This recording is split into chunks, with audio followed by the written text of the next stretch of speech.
My name is Stefan Wook for GetWebDog, and this is my first ever tutorial on Autodesk 3ds Max 2012.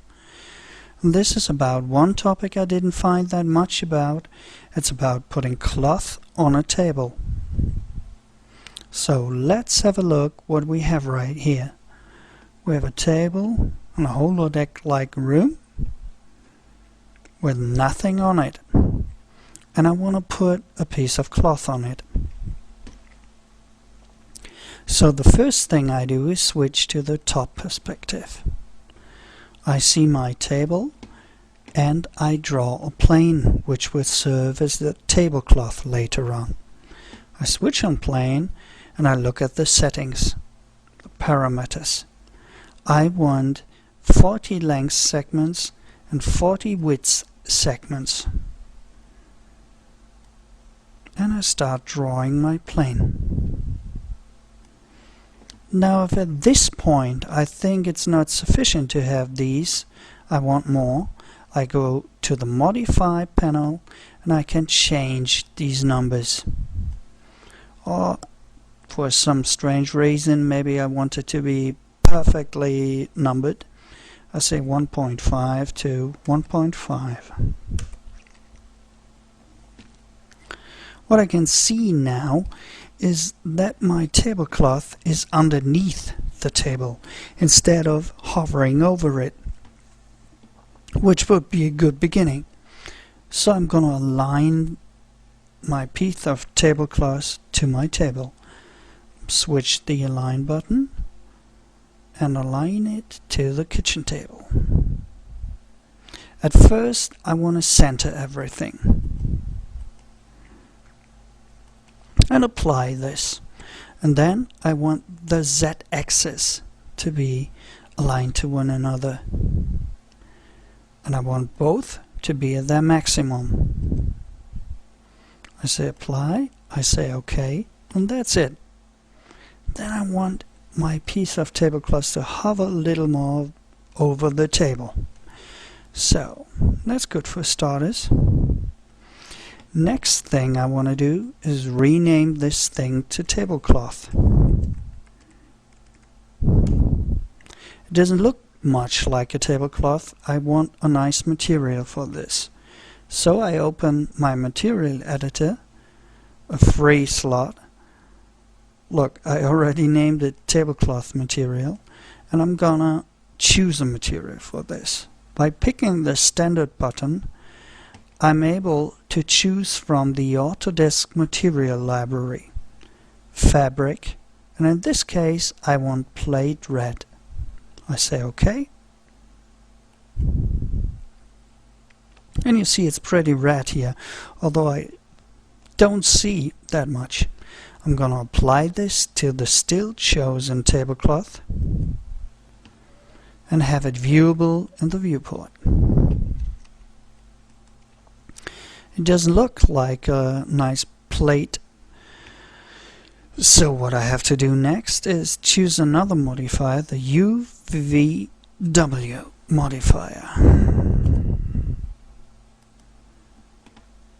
I'm going to choose box, look, 150 by 150 approximately, and I'm going to choose this real world map size, and magically it worked. So next thing I'm going to do is apply a cloth modifier to this.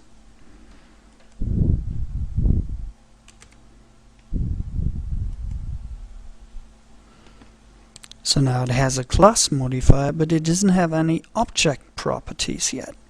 So that is what I alter next. I switch the object properties button on and I see I have my tablecloth, but it's still inactive.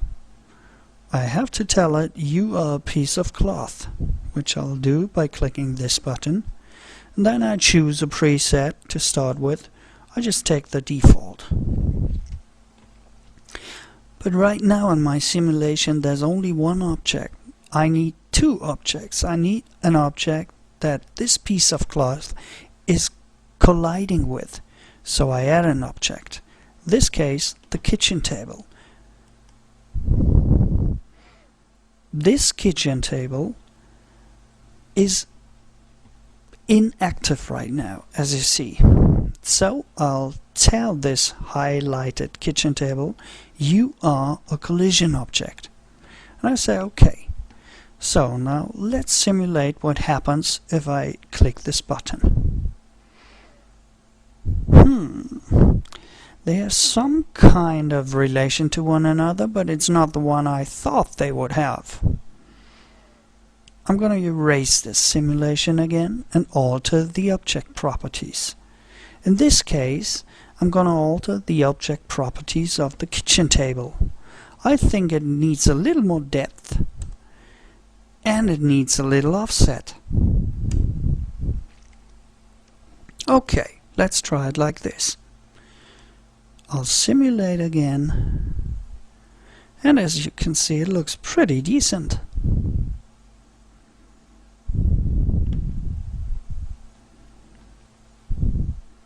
I can even cancel this right now. As you can see, the timeline went on during my simulation. And if I do this, it flies up again. But if I go over the key where I canceled the simulation, nothing is happening anymore. So you can see that by this I can create a simulation which I can later on render as a movie, or I can just use this to find the best positioning or whatever. And I think this looks pretty decent. If I want to bake this now, I'm just going to choose this object and alter it, convert it to an editable poly. The whole stack is gone. You can see the timeline changes do nothing to my material. That's just in case you want it this way. So, I think that looks pretty realistic. I'm Stefan Fruck for GetWebDoc. This was my first tutorial. I hope you visit my website www.getwebdoc, and I hope to see you again. Bye.